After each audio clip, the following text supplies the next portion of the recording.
High guys, welcome back to my channel. நான் உங்கள் இன்றைக்கி ஒரு ஃபன்னான விளாக் தாங்க பார்க்க போகிறோம். பார்க்குறதுக்கு முன்னாடி இன்னும் நம்ம சேனலை சப்ஸ்கிரைப் பண்ணலையா, மறக்காமல் சப்ஸ்கிரைப் பண்ணி வச்சுக்கோங்க. என்ன விளாகுன்னு பார்த்தீங்கன்னா கிண்டர்ஜாய் தாங்க. இது வாங்குறதுக்கு நம்ம சின்ன பிள்ளையில் எத்தனை அடி எத்தனை மிதி எல்லாம் வாங்கியிருந்திருப்போம். அப்போ பார்த்தீங்கன்னா ரேட்டு 30 ரூபா கிட்ட இருந்துச்சு. இப்போ பார்த்தீங்கன்னா 45 ருபீஸ், அதாவது 45 ரூபா கிட்ட வந்துருச்சுங்க. சரின்ட்டு நம்மளும் வாங்கி ரொம்ப நாள் ஆகிடுச்சு, சின்ன பிள்ளையில் வாங்கினதுங்க. இப்போ தான் வாங்கியிருக்கேன். அதனால் வாங்கி ஒன்று எடுத்து அப்படியே ஓப்பன் பண்ணி பார்த்தோம்னா சாக்லேட் 2 பால் இருந்துச்சு. வழக்கம் போல் தான். பட் பார்த்திங்கன்னா நிறைய கொடுத்துருந்தாங்க. இப்போ பார்த்திங்கன்னா ரொம்ப ரொம்ப கம்மிங்க.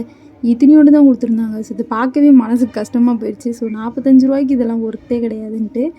இருந்தாலும் ஜாலியாக இருந்துச்சு. இதெல்லாம் சாப்பிடும்போது பழைய மெமரிஸ்லாம் வந்துச்சா. அதனால் ஒன்று வாங்கியாச்சு. நானும் என் தம்பி அடித்து பிடிச்சி சாப்பிட்டுட்டு இருந்தோம். இதை வாங்கிட்டு பார்த்திங்கன்னா அந்த இதை ஒவ்வொன்றையாக எடுத்து அப்படியே ருசித்து நம்ம சின்ன பிள்ளைலலாம் எப்படிங்க சாப்பிட்ருப்போம், அந்த மாதிரி தான் சாப்பிட்டுட்டு இருந்தோம். நெக்ஸ்ட்டு பார்த்திங்கன்னா நமக்கு பிடிச்ச பார்ட்டு தான் இந்த பொம்மை இதெல்லாம் வச்சு கொடுப்பாங்கள்ல. அந்த மாதிரி பார்ட்டு தான். எனக்கு கிடைச்சது பார்த்திங்கன்னா ஒரு பட்டர்ஃப்ளை மாதிரி ஒன்று கிடச்சிருந்துச்சு. உங்களுக்கு இந்த மாதிரி எத்தனை பேருக்கு என்னென்ன கிடச்சிருக்குன்னு மறக்காமல் கமெண்ட்டில் சொல்லுங்கள். இந்த வீடியோ உங்களுக்கு பிடிச்சிருக்குன்னு நினைக்கிறேன். பிடிச்சிருந்தா மறக்காமல் சப்ஸ்கிரைப் பண்ணிக்கோங்க, லைக் ஷேர் கமெண்ட் பண்ணுங்கள். பாய்.